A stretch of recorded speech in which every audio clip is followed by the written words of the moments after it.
Olá, papai e mamãe, bem-vindo ao canal da Mamaline. E hoje a gente vai conversar sobre mais um tema muito bacana para te dar ferramentas para lidar com os seus filhos. Qual é o tema de hoje, mama? O tema de hoje é o descompromisso. Hoje a gente percebe que a dinâmica familiar não exige dos filhos um nível de envolvimento com as responsabilidades que envolvem a família, levando-os a desenvolverem um comportamento descompromissado, como se não fosse responsabilidade deles nada do que diz respeito ao andamento da família ou da casa. Os ambientes que eles frequentam, as turmas que eles fazem parte, normalmente estão desconectados justamente por conta dessa ausência de compromisso de ser participante do meio em que eles convivem. Vamos pintar um cenário. Há 50 anos atrás, uma família de 5 filhos. Normalmente, o mais velho ou os mais velhos já subentenderiam que eles fariam parte dessa dinâmica familiar com mais responsabilidade que os mais novos. Ou seja, comum a gente ouvir essas pessoas contarem que eu cuidava do meu irmão mais novo, eu era responsável de ajudar o meu irmão com os deveres de casa, o irmão mais velho era responsável de levá-lo e trazê-lo da escola. E assim a gente percebia que, sem que houvesse uma obrigação, existia um entendimento comum, que todo mundo se comprometia em colaborar de alguma forma para o andamento melhor da família. E hoje a gente se depara com uma questão muito delicada, porque em prol de proteger as crianças, em que sentido?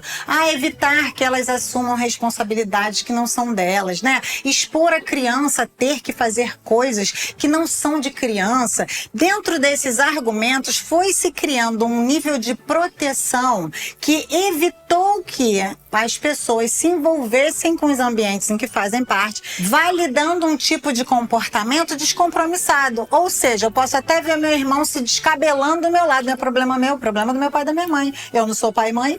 Sem que percebêssemos, foi sendo construída uma narrativa familiar em que os filhos não precisam mais ter qualquer nível de responsabilidade dentro do ambiente familiar, como se isso fosse um peso, ou como se isso fosse um tipo de exposição desnecessária à criança. E aí você deve estar me perguntando, mas que mal tem eu proteger meu filho de exposição a coisas e responsabilidades que de fato não dizem respeito a ele.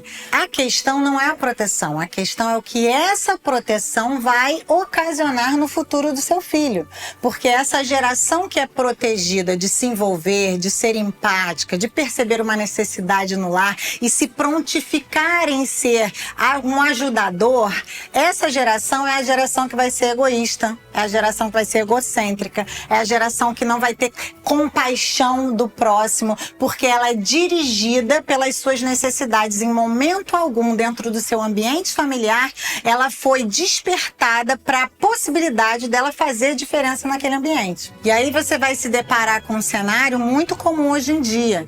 Adolescentes, jovens que não se sentem sequer interessados em ajudar ou cooperar com as pessoas ou com os meios, porque nunca foram desafiados a entenderem que eles podem sim assumir responsabilidade de transformar a vida e os ambientes das pessoas à sua volta através da sua cooperação e do seu envolvimento. E aí, de repente, você deve estar falando assim, não, mas eu falo que ele é responsável pelos seus pertences, ele tem que guardar os brinquedos dele, ele tem que organizar a sua mochila, o seu cantinho do brinquedo, da brincadeira, é sua responsabilidade. Mas essa conversa aqui é para levar a gente além, né? Vamos pensar além daquilo que é meu próprio, né? O cantinho da brincadeira é meu, mas ele fica dentro da sala que é de comum uso da casa. Então eu preciso ter esse olhar, né? Eu posso ajudar o meu filho a compreender que ele, além de cuidar do dele, ele pode fazer com que o resto também fique mais bacana. Então, filho,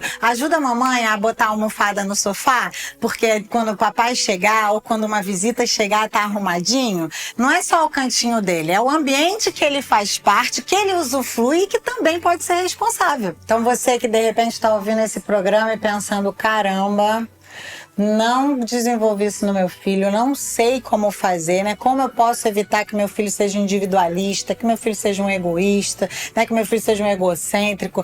Tô perdido, mamãe. O que que eu faço agora? Fica calmo primeiro e respira fundo, porque eu vou te dar algumas dicas do que você pode fazer para começar a desenvolver esse tipo de competência na vida do seu filho.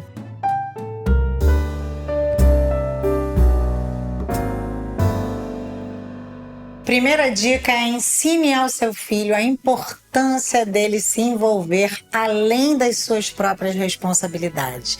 Mostra para ele, por exemplo, aquele olhar sensível com a pessoa que está do lado dele, né? Tá o irmão lá desconfortável com alguma coisa, fala: filho, entrega para ele tal coisa, né? Percebeu que a avó tá com sede, filho, vai lá, pega uma aguinha para vovó, né? Filho, vai lá e ajuda sua tia a carregar as sacolas, vai gerando circunstâncias para que ele perceba que ele pode contribuir para facilitar, melhorar, né? E inclusive alegrar a vida das pessoas que estão à volta dele. Outra coisa, e obviamente não dá para terminar um programa da Mamãe Aline sem acontecer esse fenômeno, né? A hora da batata quente.